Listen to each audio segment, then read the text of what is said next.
Welcome to the National Women's Fitness Academy podcast. We're here to talk about women's health, female hormones, body image, and all things health and fitness.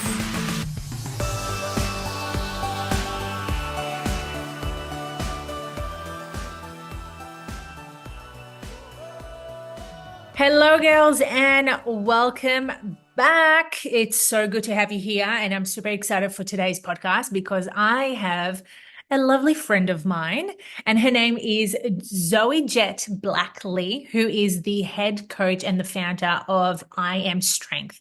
Now, Zoe is not just a fitness expert. She's passionate and advocate for achieving holistic well-being physically, mentally, and spiritually. And if you know me, I love the fucking woo. So this is probably why we're friends. And at I Am Strength, the coaching philosophy goes beyond traditional fitness routines, where there is a focus on shaping not only your body, but also your mind and spirit. So buckle in, girl, because you're in for a really insightful conversation that's going to go beyond the weights in the gym and more into the side of transformation, of transforming lives. Zoe, welcome, babe. What an introduction that was. Wow. I should have used the drum roll, hey? Yeah, we need the little drum roll coming in. Wow. That set the tone for the rest of the podcast. I'm ready. Well, you better provide the goods, eh? Yeah. No pressure, no pressure. So I want us to start with obviously an introduction of what inspired you to establish I Am Strength, and how does your coaching philosophy differ from conventional fitness approaches? All right. Well, getting straight down to business, I actually started I Am Strength when I was 17. So I was fresh out of school. I sort of just finished studying and started the business. And straight out of school, the goal and the original sort of goal was to get women to feel strong. And the original name was actually going to be Inner Strength. Yeah. And at the time, I didn't know nearly as much about sort of affirmation, self-beliefs, that sort of a thing. I was just sort of rolling through it. But there was always that sort of desire to educate women that feeling strong in the gym and feeling strong in general, that leaches out into every other aspect of your life. So it's like by training and feeling strong in the gym, your ability to be able to hold boundaries with people, have trust in yourself, have confidence in yourself, that all ricochets out.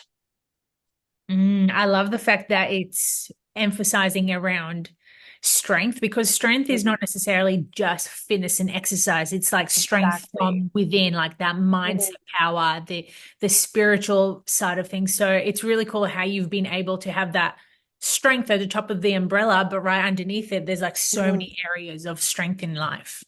Yeah, exactly. And claiming the identity of I am, that's how you become the word after. It's not I want to be, it's not I hope so, it's I am. And then following that up with strength, again, it means everything that you need it to mean to get you further.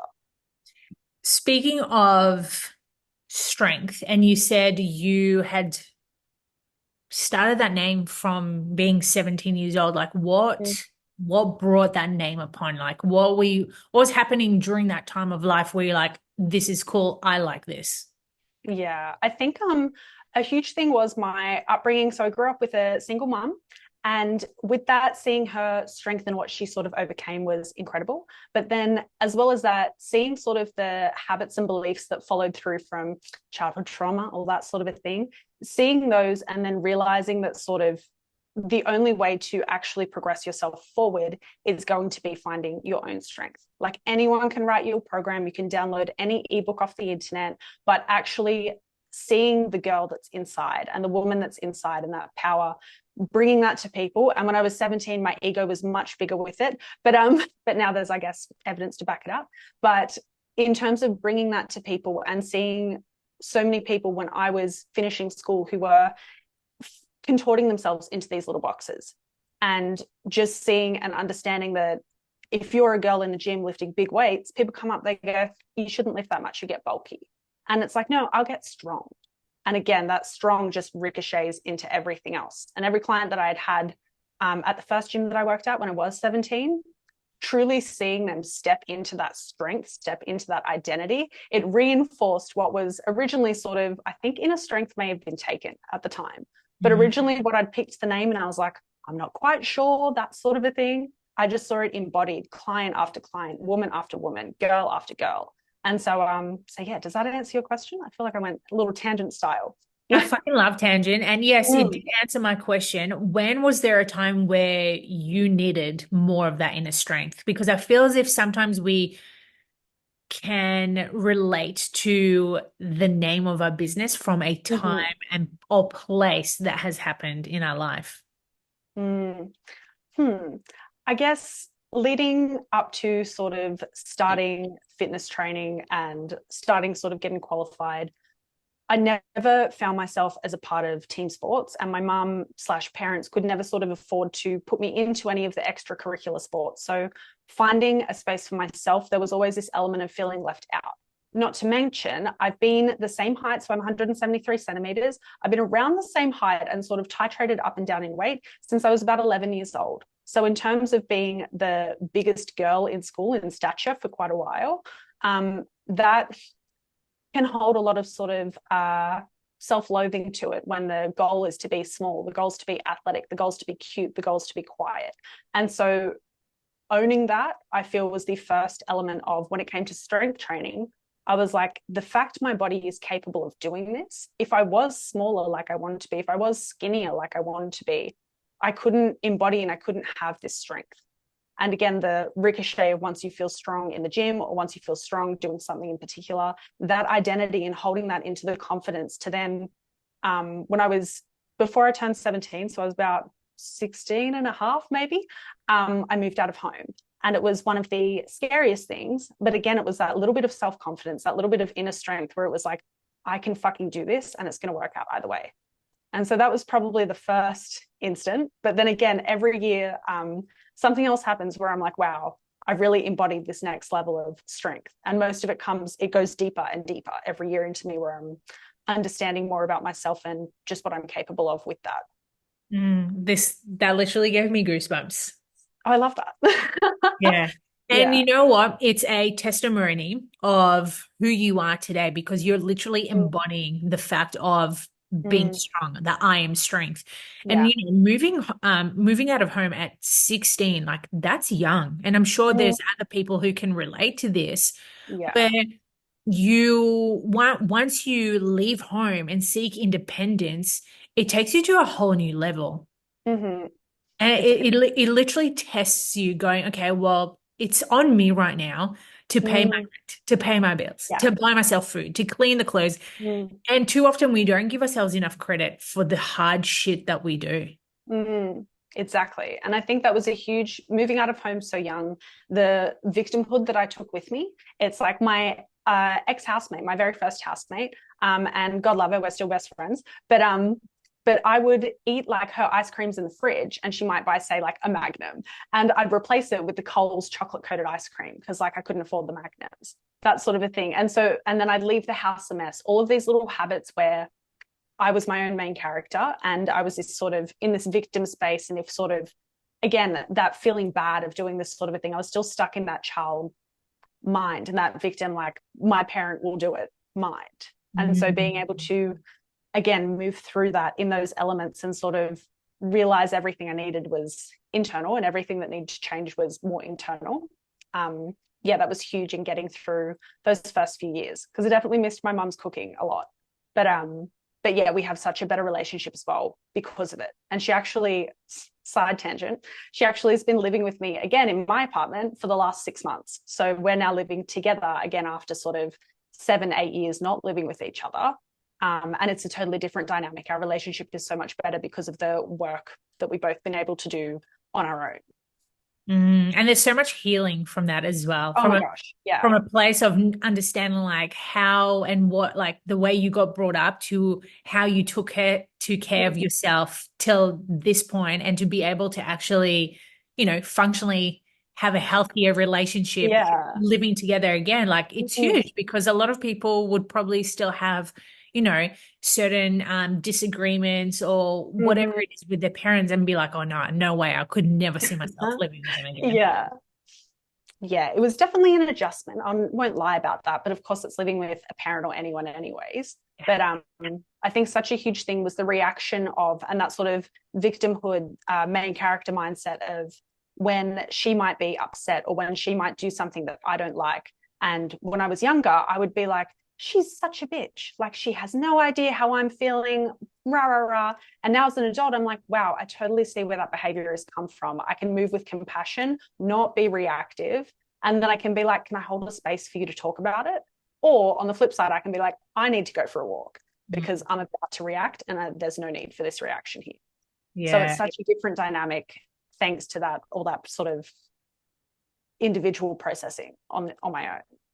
It's such a beautiful way to be able to hold yourself so grounded, knowing what your next reaction is going to be like, or whether it's going to serve you or not. Because again, like your inner self, your inner child self would want to just like unleash, scream, Yes. like mope around, whatever it is. Like, you know what, you usually you see kids on the streets and they're like crying because they just don't know how to express themselves. Where as adults, I see many adults who are still children who don't know how to navigate their emotional needs, which, again, like that could be like a topic for another time. Where what I'm trying to say is you've done so much work from the inner self side of things where you have this strength and ability to be able to hold yourself and know why these emotions are coming up. Yeah, well, thank you. Thank you. A lot of therapy, a lot of reading and improving every day, right? But I think it's the more you understand yourself, the more you can also hold compassion and space for other people, but then also set the appropriate boundaries where it's like, I understand this is going to keep triggering me. So if things aren't sort of shifting, if things aren't changing, you might need to go on your own healing journey because I can't stay and always help out.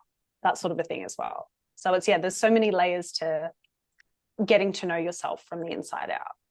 100%. And you know what? That is also in relation to developing stronger habits and more of that mindset development, which obviously you're very big on, in your coaching, but in life as well. And I'm sure a lot of our listeners are going, cool, well, maybe I can see a little bit of victimhood in myself. Maybe I can see myself like lashing out on my friends or my partners or my parents, whatever it is. I would love for you if you can share some insights into how someone can understand these connections a little bit better to last a healthier transformation when it comes to, their habits and mindset. I think such a great thing about habits is even when we don't want to do them, taking the action to still complete them is creating that pile of evidence and that pile of sort of proof that you are the belief that you either want to be or the belief that you are affirming and sort of and are, right? And so when it comes to sort of identifying, I guess, your own reactions or identifying how other people mirror things you usually need to work on, and that's why you're triggered by it. I guess a bit of advice to hold on to it is the more that you can tap into using discipline, not so much as a form of punishment or to prove to yourself anything as well, but more so discipline as, again, more of an affirmation to reiterate who is the person that you want to be because they are already inside of you. And every action, every habit, every discipline where you might not want to show up to the gym, you might want to show up to the gym and then you get there, everything feels awful, you want to leave, but you choose to stay and do your best. All of these things, it's not so much that you have the belief, say, I'm someone who goes to the gym, but it's I'm someone who follows through with what I say I'm going to do because I've said that I'm going to do it, and I move with authenticity, I move with integrity. So it's so much deeper than just like go to the gym, eat your food, all that sort of a thing. So it really does just ricochet into everywhere else when you can get your habits and your actions in alignment with where you want to be. Actions and alignment. It's something that I've been talking about for years, and it's something that obviously you practice yourself as well. We also see a lot of people who struggle aligning their lifestyles with their habits, with their actions. I'm sure there's been multiple ways that you've done this in your life, but what's something that really sticks out in your mind right now where you see that a client struggles to align their life with, their goals and habits? I think a huge thing that I see that's a recurring theme, no matter how many gut protocols a client whom they may have done before and they've come to me, or they may have done XYZ challenge. a huge consistent thing is that the thoughts that you have and the old behaviors that you may have used to have, that was not English, but that you may have had previously around sort of, say, food, if we want to talk about more stress eating or uncontrollable eating, that sort of a thing, when you're at an event and there's a catering hypothetical situation, right? So many people like, I'm going to be good, I'm going to eat before I go. And then you get there and you're like, oh my God, there's so much good food. I've got to eat. And it's like being able to observe that and choose to be the observer and then move in alignment with yourself. You can look at hypothetically the table of food and then be like, I really want to try that chocolate cake. It looks delicious. Instead of being like, I've got to eat everything on here because I'm never eating it again. So I guess a huge thing with clients, no matter how far along they are in their journey, it's being able to understand that these thoughts, these cravings that come up, like the average mind has approximately 60,000 thoughts that run through it consciously a day. And so it's, of course, you're going to have thoughts in your mind where they might not move in alignment with where your goals are at the moment. Yeah. Likewise, it could be the opposite, and it could be completely avoiding food. And it's like, no, you need to be able to sit at the table and practice, like, this is so good for me. This is so nourishing for me. So it goes both ways with pretty much every habit. But being able to, going on a tangent and forgetting my place. So yeah, so basically just being able to understand that with that many thoughts going through your mind each day, of course, you're going to have thoughts that might not serve you or might not be in alignment with your higher self. And it's not a bad thing. It's not something you need to be like, oh, I'm having that thought again, I've failed. Or I'm having that thought again, I must give in. It's like, again, every action that you choose to take is building that proof. So it's being able to observe, take a step back. So for myself personally, I didn't realize until I did a bodybuilding competition that I had a stress eating problem. And it wasn't so much a binge and restrict cycle, but it was more whenever I get stressed, I'd go straight to the fridge. And I started to pick up on that when you only have so many calories and you're starving yourself to get into a bikini on stage. I was like, I can't keep going to the fridge when I'm stressed. And then I would get so observing that thought, I'd be like, why is this so drilled into me? And it's those years of behaviors where they build up, and it takes a while to build up that proof that you don't have to continue being that person. And it might take a bit of friction, but building that friction is actually going to make it easier to keep pushing through it to a point where you can now be like, I'm feeling stressed. What do I actually need? When was the last time I ate? Do I need to call someone? Do I need a bath? Like all these little things where you can, again, choose to be the observer instead of let a particular thought take the wheel. And then you come back and be like, oh, what happened? The friction is so real at that time of moment of that emotional need of wanting pleasure when you're feeling stressed, overwhelmed, depressed, anxious, whatever. And it's so interesting that you've brought it up about the experience you had with bodybuilding, because after competing myself, it exposed my poor relationship with food. And I never really realized of a negative relationship I had with it till after I competed. And then years on, I was just constantly yo-yo dieting, restricting. Then when I was sad, I was like binging on ice cream. And it's really fascinating to look back now and go, cool, like all these choices that I was making was just perpetuating me to continue this cycle. Exactly. Till one day I was just like, okay, something's not right. Something needs to change and I need to break this habit. Exactly. Yes. And I think as well, sometimes it's a matter of exposing yourself to different sort of stimulus. It was probably 4 months after I competed, or about 3.5. I went on a holiday with a girlfriend. So it was the start of the Bali trip before the Bali Edgy vacation. And I remember we were going to get lunch and she was like, I'm actually not hungry. I just don't feel like eating it. I might eat later. And I was like, oh, but it's lunchtime. And I was like, oh, but what about your protein? Like, what about keeping your muscles? And it was such a light bulb moment for me where she was like, oh, I just trust when I feel hungry and like when I don't. And I was like, when was the last time I actually listened to my body? And I was like, are you hungry? And wasn't just eating on schedule, wasn't just sort of eating because I needed protein because the last protein was 4 hours ago that I'd consumed and I didn't want to lose any muscle. And then all that sort of stress and hyperfixation on the minute details, I completely ignored my body's own intuition. And it was like, no wonder so many times you get to the end of the day, you feel bloated, tired, lethargic, you have inconsistent sort of digestion. I was like, when was the last time you waited until you felt hungry? And they're like, cool, let's eat. What do I feel like? Mm. And so it was such a tipping point. My experience with food has been more eating more, consuming more food opposed to less. So that's just my experience. But yeah, it was so to actually look in and be like, hold on, what do you need, girlfriend? And then now sometimes I might go sort of the entire day, and I'll eat after a few hours because I'm like, cool, I know I won't be able to eat for the next few hours. So just in case. But instead of it being so fixed and so rigid, it's like, well, what's the smart decision? Yes. But then also, what's my body's intuition telling me? And it's so hard to listen to that when you put all these expectations on yourself. You have to be a particular way or else you're going to fail. Yeah. And again, it's from ingrained habits from previously. Like, with competing in bodybuilding, you had a set of calories to hit, your macros. It's just like, well, of course you're going to be such in a regimen in place because you need to eat your breakfast at 5 a.m. and then eat again at 9 and then the next meal at 12 or whatever, as many like meals you need to do. And then when people come out of that space of bodybuilding, they're like, I don't even know if I am hungry. And I'm like, well, this is something that we need to start working around because, again, you need to start trusting your own self to know Yes. your hunger cues instead of sticking to a regimen that served you back then, where now it's not serving a purpose. Yeah, exactly. And I think females bodybuilding, especially 9 times out of 10, you will go through the last few months of your prep or last few weeks of your prep having to ignore what your body is saying. And it's like, then that doesn't just switch on the moment the comp finishes. If anything, it can go hyper the other way. And then it's like you're, again, engaging with every single thought and unable to sort of feel in control, and you feel overwhelmed, all that sort of a thing. So it's great learning space for me.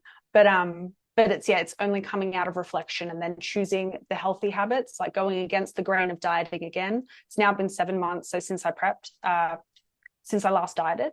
And before that, before my prep, I realized out of the 7 years I'd been coaching, I'd only actually eaten above my maintenance intentionally for 3 months out of 7 years. And I touted myself a strength coach who empowered women to be their strongest self. And I couldn't even hold that belief for myself. And it was coming out of comp. I was like, girl, you are not dieting for a hot minute. But yeah, and it takes trust the other way as well, putting body fat back on, like getting your period back, all that sort of a thing. So yeah, it's hugely eye-opening. Yeah, it's massive. It's absolutely massive. And for whoever's listening to this as well, if you're in this phase of do I trust my body? Do I not trust? It's just like, putting those little habits in that Zoe was talking about and seeing what changes need to be made. Because again, like if you're no longer aligned with the goals of your previous self, it's a good way of looking at reflecting and seeing what needs to be changed. Yeah, and just asking sort of like, how is this serving me? Why is this serving me with each action? Because like when you eat your food, you have an opportunity to absolutely nourish your body, or you have an opportunity to just really enjoy a good dopamine hit and some food that has zero nutritional value.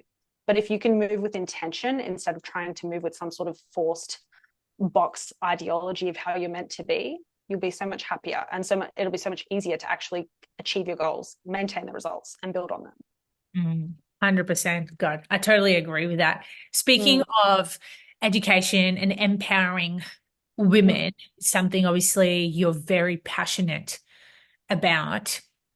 What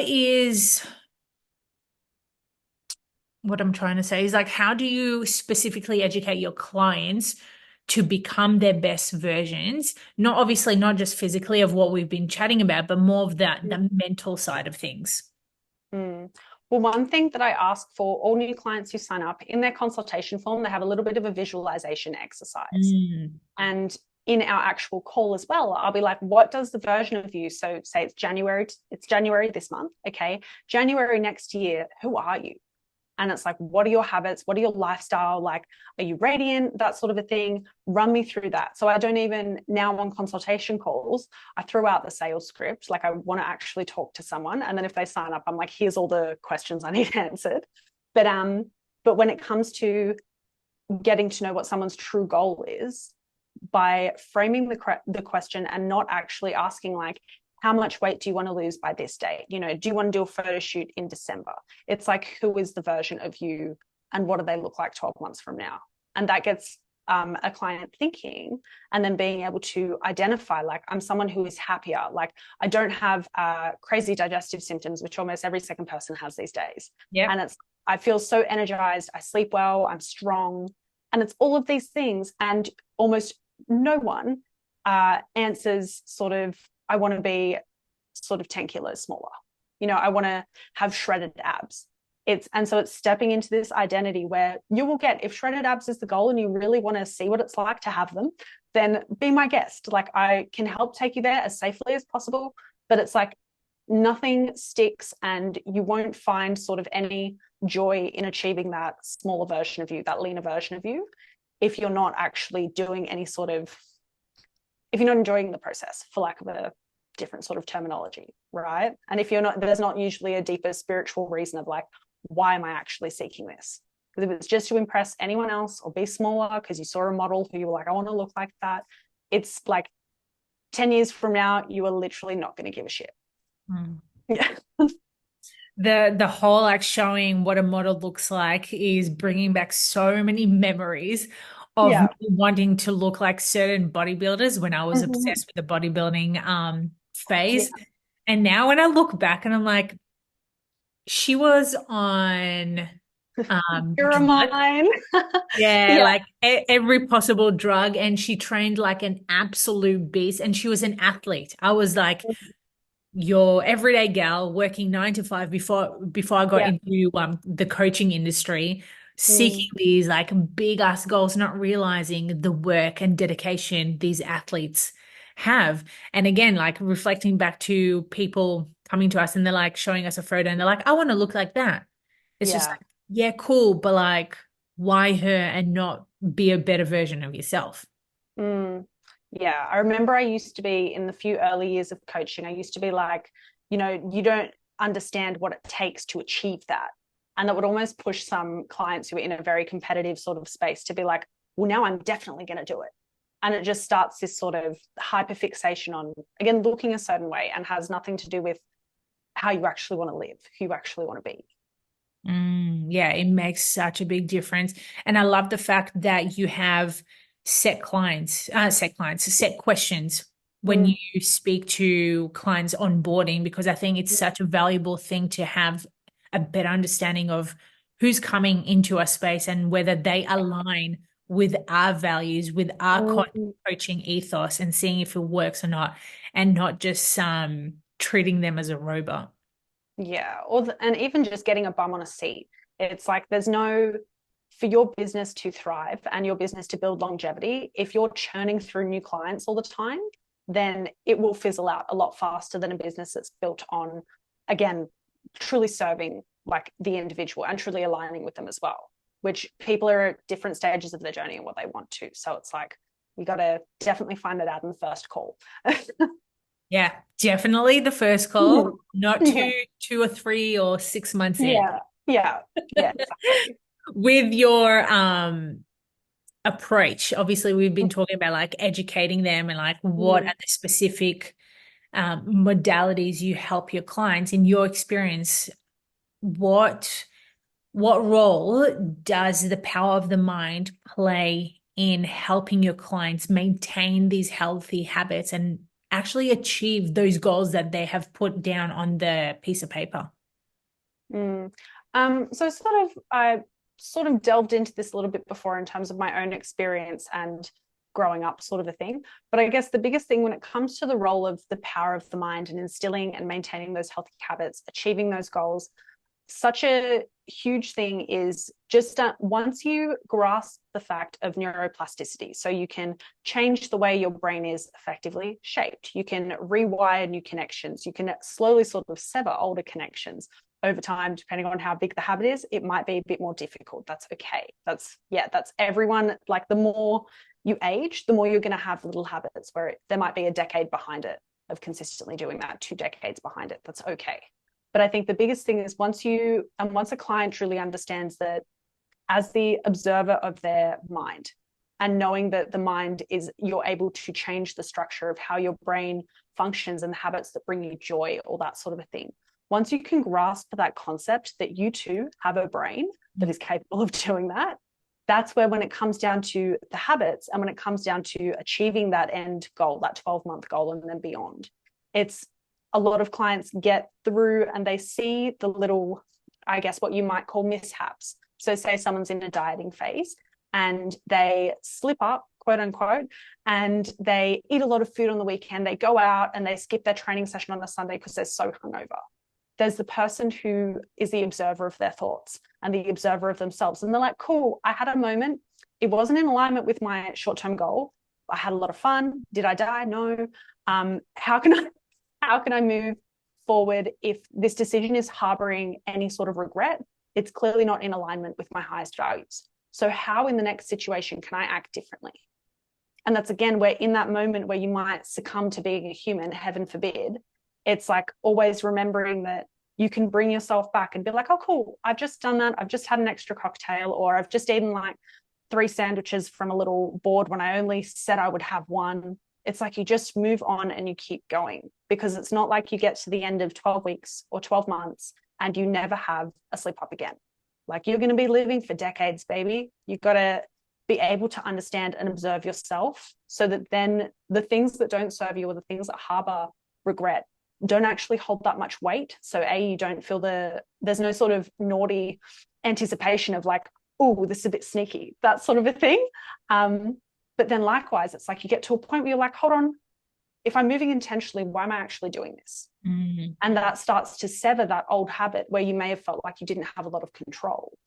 And then as that new habit forms, it's like, oh, I can actually see and reflect on how I was 12 months ago and be like, wow, look at the person I've become. And that, again, builds that stack of proof that you are who you say you are, and you are who you intend to be through your actions and through living in alignment.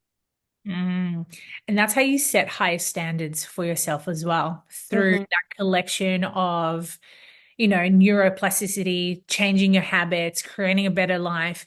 By the time you reach to a certain point where, you are at like a food function or whatever it is, you'll be able to gauge it a little bit better, instead of, as you mentioned, instead of falling into that feeling of regret and guilt. It's just like, okay, cool, there was a slip up. Let's move on with our day. Yeah, exactly. Yeah. It's even like with food, sort of, some people will fixate on going over or under on MyFitnessPal. So tracking the nutrition. And it's like, when did we start giving a little app with its little numbers so much power over how we feel about our day? Yeah. It's like, if you're logging your food, it's an opportunity to educate yourself on how you can, chisel away at a particular goal if you're into bodybuilding, that sort of a thing. How you can fuel your performance, fuel your recovery. Yeah, fix your hormones and stabilize those a little bit more with the foods you choose to eat when you choose to eat them. But it's like, so much when we let little things that actually don't matter in that long term, and when you bring it back to what was your 12-month goal, it's like so much of the little things and things we might identify as slip ups are just little pockets of being human in amongst our pursuit of being the best version of a human that we want to be for ourselves. Speaking of being the best human possible version of ourselves, God, that was a fucking mouthful. That's it. What are some goals you're setting yourself for this year? So this year, I have just taken on my first junior coach, which is very exciting. And so in terms of goals for myself, a large one is business, and continuing the self-belief that with my long-term goal for my business, which is to have a few coaches, be a little bit more of an education station, a little bit more of sort of, I'll leave it at education station because it rolls off the tongue. But in terms of building that sort of community and keep maintaining authenticity within that community and leading by example with that as well. So that's a real wishy-washy version of my biggest sort of goal.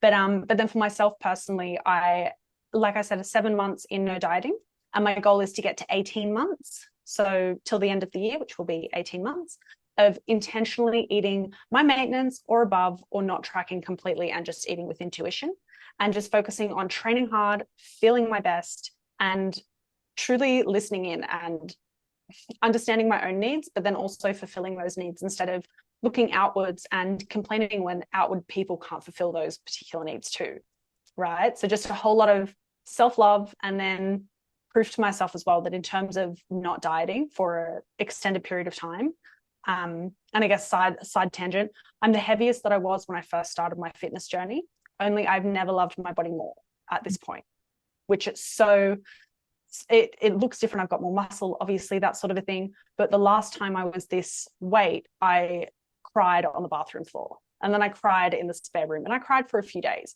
And then I started a huge diet for 6 months and never got that heavy again until post-comp. And that obviously in comp, you get quite light. But being able to go through this long duration of intentionally not putting myself in a deficit with food, not putting myself in a fat loss phase, and just trusting and nourishing my body, that's a huge personal goal for me. And she's living with it. It's been 7 months, so we're living in alignment. We're achieving it. Living and thriving. Seriously.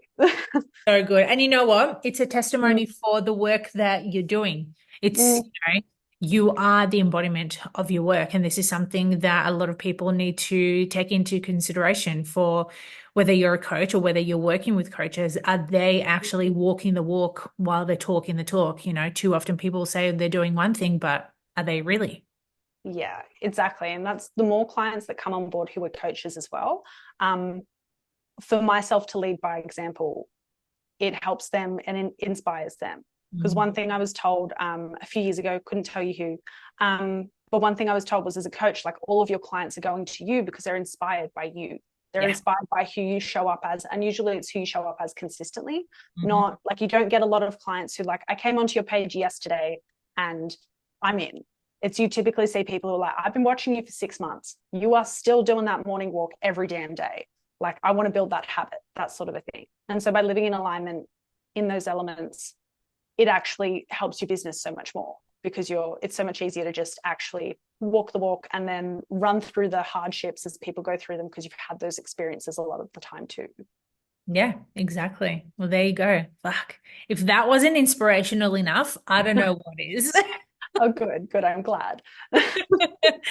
Well, girls, thank you so much for tuning in. And if you like today's podcast, please make sure that you tag us, tag Zoe, tag myself. And then let's make 2024 the year of becoming best selves throughout not just physical strength, but mental strength as well. That's it. Actions in alignment, baby. Let's go.